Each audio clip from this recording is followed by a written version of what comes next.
विधानसभा चुनाव 2023 अब मुहाने पर है। तमाम राजनीतिक दल अपने अपनी जो आजमाइश पर लगे हुए हैं। लगभग एक डेढ़ महीने का समय बचा है जबकि चुनाव आचार संहिता लगने वाली है। लेकिन इसके बीच सभी जो दावेदार हैं, जो प्रत्याशी हैं, जिन्हें इशारा हो चुका है या जिन्हें इशारा नहीं हुआ है, वो भी अपनी पूरी ताकत के साथ क्षेत्र में जा रहे हैं और लोगों से बातचीत कर रहे हैं। ऐसे में एक ऐसे संघर्षशील नेता हमारे बीच हैं जो लगातार एक नई ऊंचाई के साथ चुनाव छोड़ते हैं और एक नई ऊर्जा के साथ फिर मैदान में आते हैं।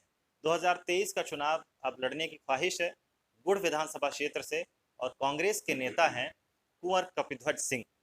क्या मुद्दे रहेंगे, क्या राजनीतिक इनकी मंशा है, कितनी महत्वाकांक्षा है, जनता के बारे में क्या करना चाहते हैं, तमाम मुद्दों पर हम विस्तार से चर्चा करेंगे। बहुत बहुत स्वागत है सर आपका। बहुत बहुत धन्यवाद। जैसा कि मैंने कहा कि हर बार आप एक मुकाम पर चुनाव को छोड़ते हैं, पहले तीसरे नंबर पर छोड़ा, फिर दूसरे नंबर पर छोड़ा, तो अब क्या ये लग रहा है कि अब ये फाइनल स्टेज चढ़ने की बारी है इस बार?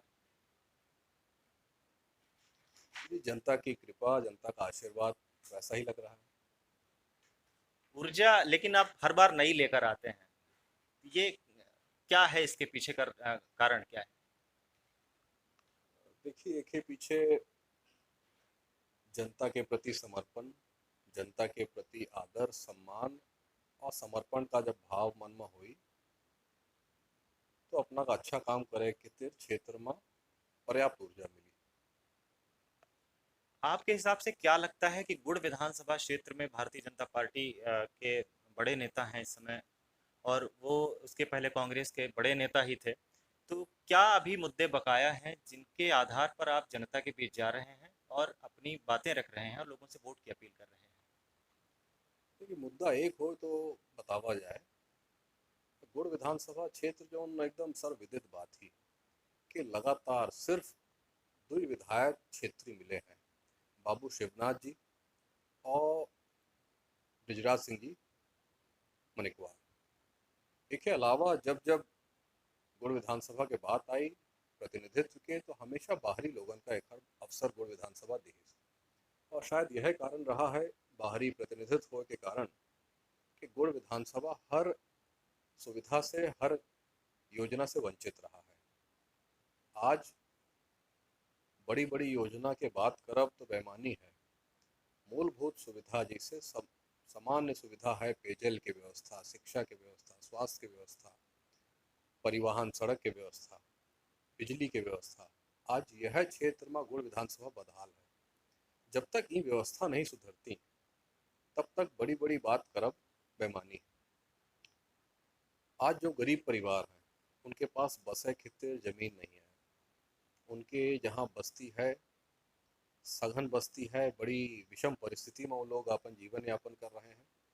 और मूलभूत सुविधा जो जीवन जिए खातिर आवश्यक है जिससे कि पेयजल की व्यवस्था वही के व्यवस्था क्षेत्र में नहीं है। युवा शिक्षा प्राप्त कर लेते हैं और विवश होते हैं कि अपन घर बार छोड़ के दूर बाहर जाए के वो रोजगार प्राप्त करें। गुड़ विधानसभा क्षेत्र में रोजगार उपलब्ध करावे के दिशा में कोनो ठोस काम नहीं है। जो कुछ रोजगार उपलब्ध भवो भा, चाहे वो सोलर प्लांट के माध्यम से हो या अन्य उद्योग के माध्यम से हो, ओमा क्षेत्रीय रोजगार शून्य के बराबर है। लगभग सब जितने लोग नौकरी पाएंगे सब बाहर के हैं। एहू के विषय में जो प्रतिनिधि रहे हैं उनका कबो ये विषय उठावे की आवश्यकता नहीं समझ पाएगी। तो गुड़ विधानसभा एक सौतेले व्यवहार से पूरी तरह से पीड़ित है। और यह हम पंचे के सर्वविदित है कि जब सौतेलापन होता है तो जेके साथ होता है ओकर का दुर्दशा होती, वह दुर्दशा गुड़ विधानसभा क्षेत्र के। दो बातें बहुत महत्वपूर्ण समझ में आई। एक तो ये इस बार मुद्दा रहेगा क्षेत्रीय और बाहरी प्रत्याशियों का। दूसरा, तमाम आपने मूलभूत समस्याओं की बात करी, तो जब भी ये बात की जाती है भारतीय जनता पार्टी से तो वो एक बड़ा नाम लेते हैं कि 750 मेगावाट का सोलर पावर प्लांट, और उसके बाद अब तो ये भी कहने लगे हैं कि एक्वाडक्ट जो बनाया गया है रीवा सीधी मार्ग में, वो भी आपके विधानसभा क्षेत्र में लगता है। तो ये बड़े काम है जिनकी बात पूरे मध्य प्रदेश या भारत के स्तर पर होती है। तो इस तरह की बातों फिर का भी वहां पर प्रचार किया जा रहा है, तो इस पर आपका क्या जवाब होगा? एक्वाडक्ट मतलब अपना के जो टनल जी, रोड वाला टनल जी। बना है जी, ये अच्छा है। टनल बना है तो सीधी और रीवा के बीच के यात्रा सुगम हुई गई और कम दूरी की हुई गई। परंतु वह टनल गुड़ विधानसभा क्षेत्र बना है, कुछ चौरहट विधानसभा क्षेत्र बना है, ये अच्छी बात है। इससे गुड़ विधानसभा क्षेत्र के मतदातन का क्या लाभ है? दूसर, पावर प्लांट तो जले में नमक कस है। आज इतना बड़ा सोलर पावर प्लांट यहाँ स्थापित हुआ है, बिजली पूरी ओखर दिल्ली मेट्रो में जा रही है। दिल्ली के मेट्रो व सोलर पावर प्लांट के बिजली से चल रहा है। गुड़ विधानसभा क्षेत्र जो बिजली दे रहा है उसे दिल्ली के मेट्रो चल रही है। लेकिन यहाँ के जो युवक हैं, बेरोजगार हैं, उनका कितना रोजगार वहाँ मिला है? पूरा रोजगार जो बाहर के लोग हैं, खासकर यूपी बिहार के हैं, वो लोग वहाँ 80-90% रोजगार प्राप्त कर चुके हैं। और जो उद्योग है ओमा गुड़ विधानसभा क्षेत्र के युवकन का कोनो स्थान नहीं है। तो हमार क्षेत्र के युवा और जिनमें इतनी योग्यता ही, क्षमता ही, प्रतिभा है, वो लोग बाहर जाए का विवश है। तो घर में इतनी अच्छी योजना हो के बादो यदि हम उसे वंचित हैं तो ये तो दुर्भाग्य है। ये तो तमाम आरोप हैं। अगर आपको जनता इस बार मौका देती है तो गुड़ विधानसभा क्षेत्र में क्या तब्दीलियां आप देखते हैं अपने विजन से? देखिए, सबसे बड़ी प्राथमिकता तो मूलभूत सुविधा का दुरुस्त करना है। सड़क की व्यवस्था, आज बहुत सारी ऐसा बस्ती हैं गुड़ विधानसभा में जहाँ 500 लोगन की बस्ती है और पूरी तरह से रोड से वंचित है। ऐसा कई गांव हैं।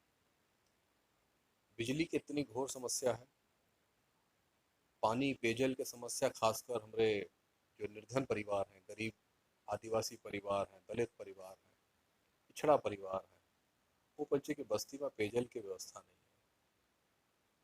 शिक्षा के स्तर, अपना के स्वास्थ्य की स्थिति, सब बुरी स्थिति में है। और सबसे बड़ा दुर्भाग्य यह बात के है कि जो कमीशन व्यवस्था के है गुड़ विधानसभा क्षेत्र में, कमीशन की व्यवस्था है जो सर्वविदित है, और वह कारण से जनता अधिकारी से लुटे का विवश है। अधिकारी लूटत हैं और अपने कमीशन के हिस्सा जहाँ पहुँचावे चाहिए वहाँ पहुँचावत हैं। तो ये जनता के साथ दुर्भाग्य की स्थिति है। जनता के आशीर्वाद हमका मिलत है तो हम निश्चित ये व्यवस्था सुधारे के प्रयास करब, या हम दावा के साथ कह सके कि ये व्यवस्था सुधारब। अधिकारी और कर्मचारी जनता के सेवक हैं और सेवा कौ में कीन जाती, सेवा कौ में कीन जाए चाहिए, यह हम पंचे गुड़ विधानसभा में उदाहरण साबित करें।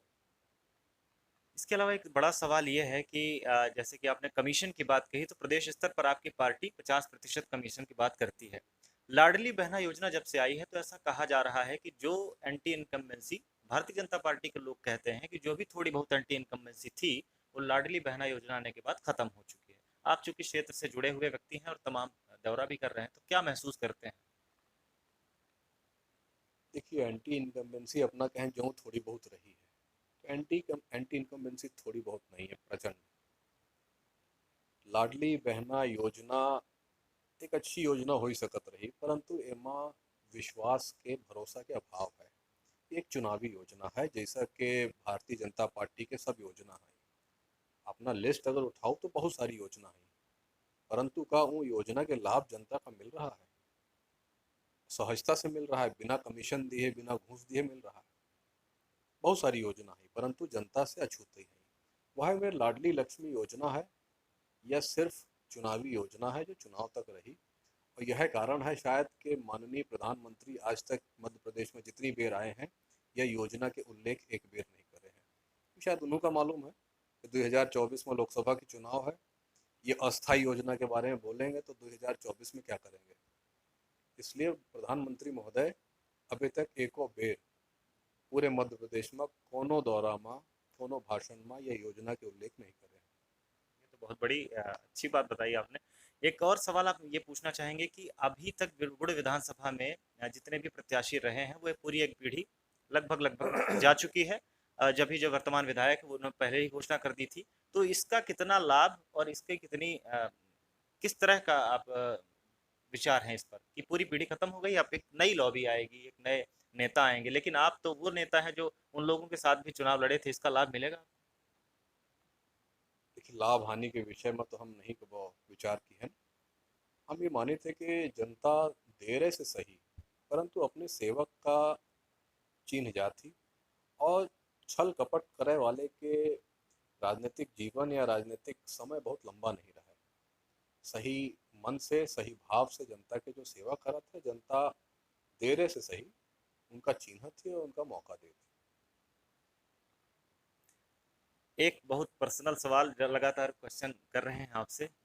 विंध्य क्षेत्र में इस बघेलखंड में बहुत कम नेता ऐसे हुए हैं जो बघेली में भाषण देते हैं। आपकी ही पार्टी के बड़े नेता राहुल भैया कह चुके हैं, अजय सिंह, कि हम ही भाषण दे ही थे, अब नई पीढ़ी में लोग नहीं दे लगा है भाषण। कुछ जनार्दन मिश्रा जी थोड़ा बहुत देते हैं, उनका भी जिक्र उन्होंने किया, लेकिन आप ये जो बघेली आपने यूज किया है कि वर्तमान विधायक नागेंद्र सिंह जी वरिष्ठ नेता हैं और भारतीय जनता पार्टी के भी, और लंबे संघर्ष के बाद वो नेता बने हैं। वो लगातार एक बात कह रहे हैं, 2018 में उन्होंने कहा है कि ये उनका अंतिम चुनाव है। इससे पहले भी एक आध बार कह चुके हैं। तो आप इस उनके अंतिम चुनाव को कैसे देखते हैं? क्या सच में ये अंतिम चुनाव होगा उनका?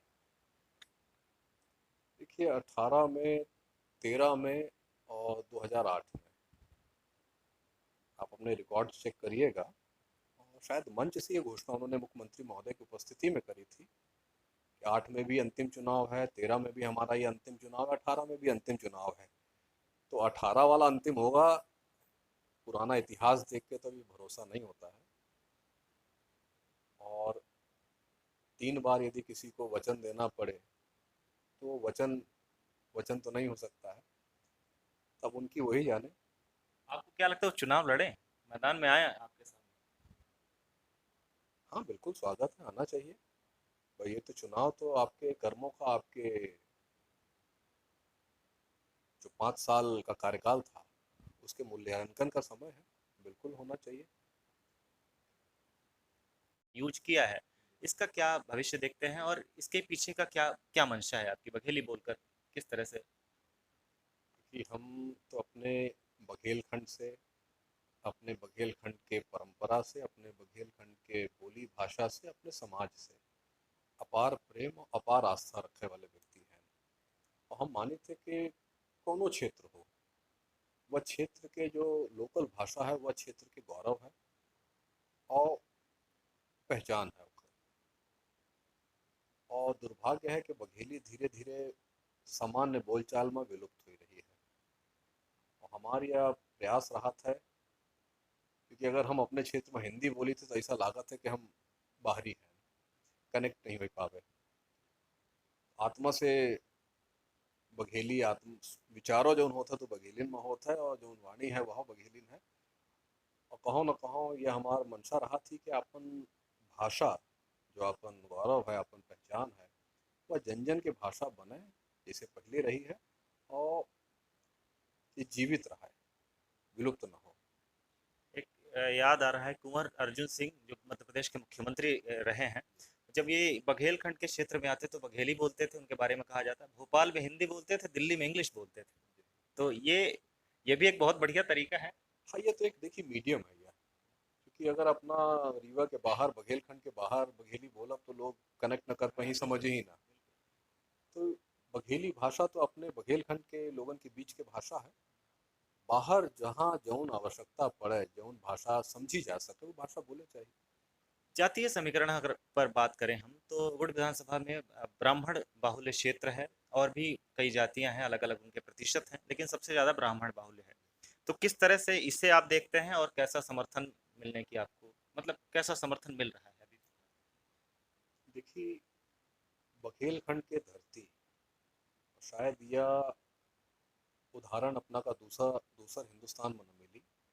यह पायलागी महाराज कुंवर के धरती है, जहाँ ब्राह्मण समाज हमेशा सर्वोपरि रहा है और आगे रही। क्योंकि ब्राह्मण समाज सनातन समाज व्यवस्था का सही रास्ता दिखाए नहीं, और आगे और सही रास्ता दिखावे की क्षमता है। तो गुरु और ब्राह्मण हमेशा पूज्य रहे, आगे रही,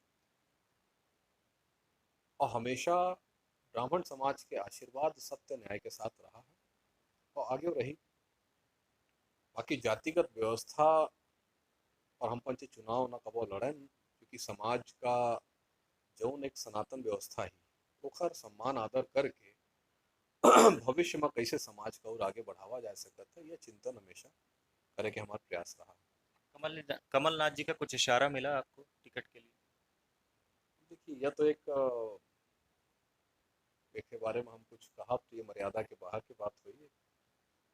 नहीं, ऐसा उन्होंने कहा है एक कि पार्टी कार्यकर्ता के रूप में जौन इशारा जौन संदेश हो चाहिए वो हमका नहीं सबे का मिला था, हमू का मिला है। बहुत बहुत धन्यवाद। और इस तमाम बातचीत में जो जिस तरह से स्पष्ट रूप से आपने जनता की बात रखी, अपनी बात रखी, आपने विचार रखे, विजन रखे, इसके लिए बहुत धन्यवाद हमारे साथ जुड़ने के लिए। धन्यवाद। तो ये थे कुंवर कपिध्वज सिंह, जो गुड़ विधानसभा क्षेत्र से दावेदारी कर रहे हैं। कांग्रेस पार्टी की लगातार चुनाव लड़ चुके हैं और इस बार इनका तीसरा चुनाव है। पहले चुनाव में तीसरे नंबर में, फिर दूसरे नंबर में, और इस बार प्रयास जारी है, संघर्ष जारी है और ये जनता को तय करना है कि इन्हें कौन सा नंबर देना है। तो इसी तरह की तमाम राजनीतिक इंटरव्यूज के लिए, खबरों के लिए बने रहे गुड मॉर्निंग टीवी के साथ। धन्यवाद।